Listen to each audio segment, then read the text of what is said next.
Hey guys, welcome to Coffee with Nick, the Nick Ibarra podcast. I'm your host, Nick Ibarra. Thank you for joining in episode 2, which means if you watched episode 1, I obviously caught your attention enough or interest enough to come back. So thank you for that.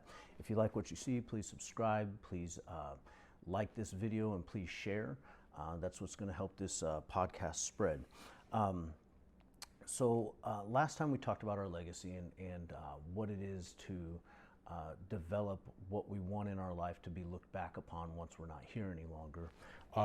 But what I want to talk about today is something that's been talked about. You know, I did a little bit of research, and we have been looking as a species, we have been looking into the meaning of life as far back that we have record of as 2100 BC. The Mesopotamian literature, I believe it's the Tale of Gilgamesh or the Book of Gilgamesh, that we had stories that invoked introspection into what the meaning of life is. Ever since then, we've had everybody from Socrates to Jordan Peterson asking, what is the meaning of life? And I think that the reason we can continuously ask that through generations, through centuries, through millennia, is because it's not necessarily the same for everybody. But what I wanted to talk about today is how I view life and what I think the meaning of life is. And the reason is because I would say in the past year, I can't count on both hands because there's too many of people, in particularly men, that come to me and say, man, I'm really struggling. You know, my career's good, my finances are good, all these things are good, and I just don't feel like I know what my purpose here is. I don't feel like I have purpose. I'm just kind of going through the motions, and these are the same motions that I've been going through for 20 years as an adult in the workforce, and I'm just kind of stuck. And so I think that the one of the things I believe is that yes, we're going to have funerals, we're going to have weddings, children are going to be born, career changes are going to happen. Those big moments of firework displays and memories are absolutely important and ones we want to keep in mind. But I did some number crunching. Let's talk about what I think is more important and something that we should really reflect upon. So, if we have a long career of several decades, we will go to work for 10,000 days. And I do not believe, unless you're a business owner or unless you really have a passion for what you're doing, you wake up and you go to work, and I do, so I'm not saying it doesn't exist, but you go to work and you're like, damn, I love my job. I love what I do. I love the people I work with, and I would rather, there's no other career I would rather have. If we're one of those people that just, you know, we have a career, we make money, we do these things to pay bills, let's not make that the focus of life. Yes, we're going to spend more time in an office or at the work site than we are at home, awake anyway. And while that's the case, that doesn't have to be the emphasis in our heart and soul. And so like I said, I did some number crunches. The average person is going to get off of work and go home and walk in their front door 10,000 times. That first 60 seconds when you walk in that door, what is that vibe that you want to feel? And what is that vibe you want to give off if you have a family or if you have a partner or you live with somebody? What is the vibe that you want to walk into and the vibe that you want to offer to the people that you walk into that house with? Let's say you're married for 20 years, and you can do the math, but the average person is awake for 20 to 30 minutes once they get into bed and before they fall asleep. So if you're married for 20 years, that's 146,000 minutes that you're going to spend laying next to your spouse or your loved one before you fall asleep. If you have a child, from the time they're 0 to the time they're 18, you will have 6,750 opportunities to sit down at the dinner table with them. If you multiply that by 30 minutes per dinner, that's 197,000 minutes that you will spend sitting at a dinner table with the ones you love. You can go into any scenario. If you're single, if you know, lives are different. I understand that. But that's my life. And so I did my life with regards to being married, having children, that kind of thing. And what I'm getting at is these are the small moments that add up to a whole lot more than any birthday party, any funeral, any magnificent big display of life or impactful and deep memory will have. And so to me, life is made up of all those small parts that we experience day to day. And so I think we need to focus on that in particular, like what is the vibe we want to have? What is the vibe we want to give off? What is the vibe we want to feel? Sorry if that clicked. Because when we reach our final days, those moments are going to be the moments that we either cherish and look back and smile on, or those are the moments that we're going to regret and say, you know, I could have done things a little bit different. Now, to me, what is that vibe? You know, let's ask our questions. Let's ask that question. What is the vibe that we want to give off? What is the vibe that we want to feel? And I will tell you that as a 45, almost 46-year-old man, what I want to feel is peace. And I can say, well, that's my experience, but there's so many people I've discussed this concept with, the concept of peace, and that is the biggest thing we want in our lives. So if we're married, man, we want to walk into a home where the house is clean, where, you know, regardless of what kind of day I've had or my wife has had, we can still look at each other and say, hey, that's my best friend, and no matter what happened at work, they're not the cause of any negative emotions I have. And so let me make sure that I do everything that I can possibly do to make them feel peace, not nag, not complain. Just know that, hey, man, we're in this together. And even in those hard times, man, you get through them. And if you get through them peacefully and respectfully with your spouse and open communication, you can still have that. You can still have that overarching sense of peace in the relationship. Now, when I say peace, I don't just mean peace when you walk in the door, when you're laying in bed, or when you're at the dinner table, but I mean peace in the overarching concepts of life. So to me, when I think about peace, I want peace with my God. I want to make sure that I am serving my God, who you know, is the God of Abraham, Isaac, Jacob, and Christ. I want to make sure that what I am doing is good in His eyes, so that if I pass away tonight in my sleep, or so that if I pass away on my way to St. Louis the next time I go see my family, or if I pass away on the way to work in a car accident, whenever I pass away, I'm good in His eyes. And that is peaceful.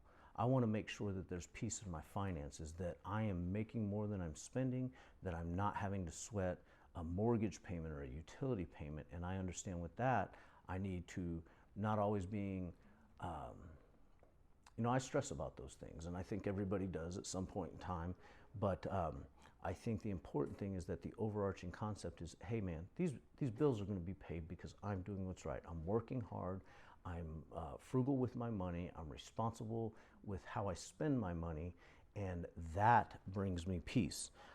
With your career, I mean, you know, here's the thing, I have had careers that were very hard.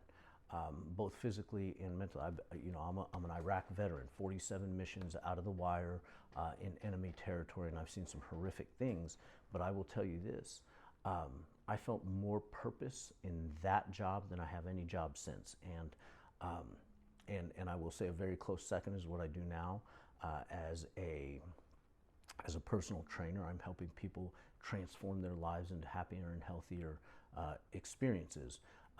When I was in family law, it was a very, very hard, high-stress job.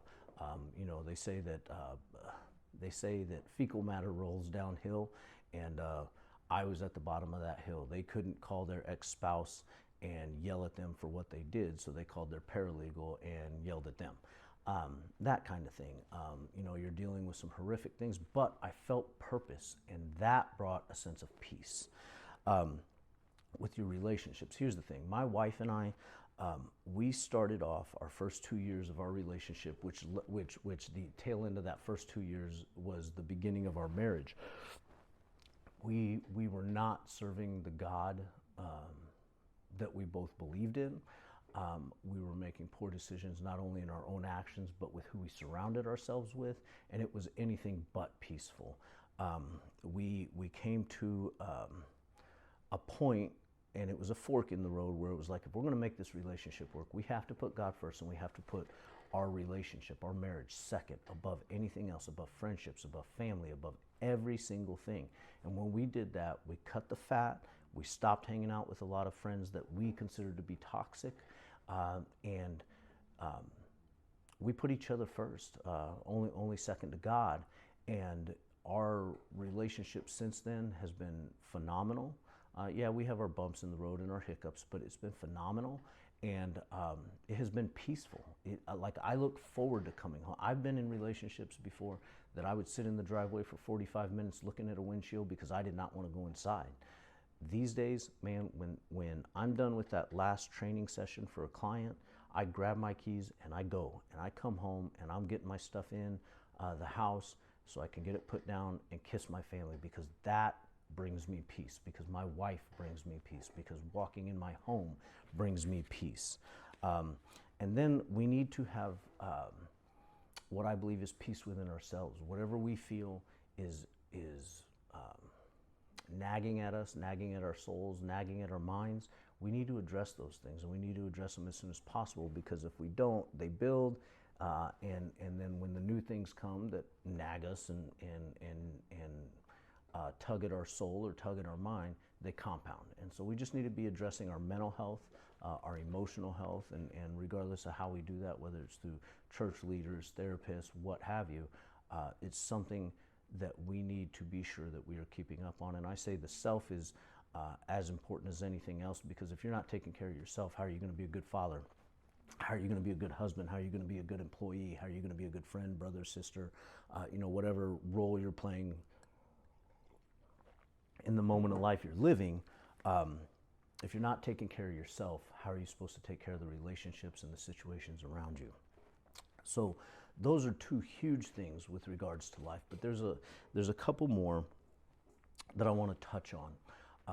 One of them, I had a friend, his name was Colin, and he was a 25-year-old, excellent guitar player, excellent drummer, excellent sportsman with firearms, excellent. He did MMA. He lifted weights. I mean, this kid had his stuff together, and one of the things that I think was indescribably priceless about his soul was that he made you feel important, even if you were a stranger off the street. When you talked to him, he gave you his full attention, and he made you feel like you were the only person that mattered to him in that moment, and that was super. It was super meaningful looking back on it. Well, he was murdered in cold blood and by somebody that he didn't even know, and it was a very sad event. And I remember, I had known him since he was a young man. I was his coach in baseball. When his father passed away, he came to me and said, "Hey man, I need a little bit of direction. I'm feeling a little lost."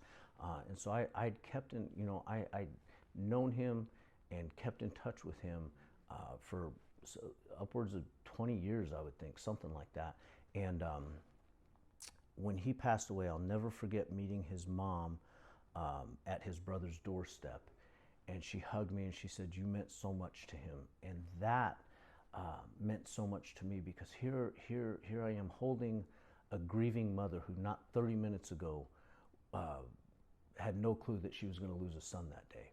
And from that moment, I saw an amount of strength in her that is indescribable. And like I've talked about in a previous episode, my mother, she had a hard life. My aunt, she had a hard life. My aunt lost a son. My mother lost a son. I lost my little brother when we were young kids in an automobile accident. And so the amount of strength I saw in her on that day and ever since has shown me that you can be strong if you have faith, and if you if you believe that things happen for a reason, even though we may not find out until we're on the other side of the veil. But in showing her strength, she played an incremental role in somebody else's life. So Colin passed away on July 6th of 2022. Not 40 days later, my granddaughter passed away. And when she passed away, it was a sudden thing. And it was, like I said, sudden, unexpected. And my son and daughter-in-law had a very hard time dealing with it. But I do remember in all of the chaos that my daughter-in-law reached out to Colin's mom and leaned on her for support and for help and for understanding and for trying to get through probably what is, not probably, get through the hardest thing that a human being can experience. I believe that losing a child, and I've seen many parents lose children, too many, that there is nothing more difficult emotionally and psychologically than losing a child. And my daughter-in-law leaned on Colin's mother, and Colin's mother was a rock for her, was a support system, and was doing one of the things that I think we're meant to do. You know, we have these experiences and we don't understand why we're having these experiences or what it is when it comes to the meaning of life. But what it does come to is that if you have the emotional regulation to understand, hey, this is an experience and 99.9% of the time I'm going to get through it. How am I reacting? What are people seeing? Are they seeing a strong person? Are they seeing a weak person? And I think a lot of it is intrinsic, subconscious character, but I think a lot of it is choice. And when we can stand strong and say, hey, you know what, as bad as this sucks, as bad as this experience is, I will get through it. And I will get through it by people who have experienced this. I can reach out to them. I can lean on them. I can say, hey, how did you get through this? But what we also should realize is that in the future, we are going to be that person that somebody comes to lean on because they saw the strength that we had. They saw the amount of emotional regulation, I would say, that we had to be able to get through it and to grieve and to mourn and to be sad, but to do it with character. And so I've had so many people come to me. Just this past week, I had somebody come to me struggling with alcoholism, said, hey, I saw how you got sober. You know, I've been sober out of the past 13 years, I've been sober 12 years of those. I had one relapse for a summer, and you know what, those things happen, but I pulled out of it, and you know, we're at 2 years now of sobriety for my second round. But they came to me and, hey, how do I deal with this? Or when been divorced before, have people come to me with regards to divorce, have people lose family and friends to death, and they come to me, and I feel so good inside myself, like, man, I've done something right, to the point that somebody else is coming to me for help. And so I want you to be able to feel that. So when you're going through these hard times, you lean on people, and the cycle of life is that somebody else is going to go through that same hard time in the future, and they can lean on you. So not only don't be afraid to lean on people, but be ready for when those people need to lean on you. And when it comes to, I've had a lot of veterans. We have a lot of veterans that get out of the military. They say, I don't feel any purpose. I don't feel any reason to go on. I want to address veterans, but I want to address anybody who says, man, I don't know my purpose. Man, if you are a parent, your number one purpose in life is to raise sons and daughters that are of high moral character, that are ethical, that are hardworking, and all of those things, all those adjectives we can put behind a productive and good and kind, empathetic member of society, and say that our job is to make sure that we do everything we possibly can to raise our sons and daughters to be those people. And that, to me, has more meaning and more value, and has a legacy that will stand behind you, or that you will have that legacy that is untouchable. So this is episode 2. I hope you enjoyed. Again, like, subscribe, share if you like what you see. And until next time, you guys have a blessed day.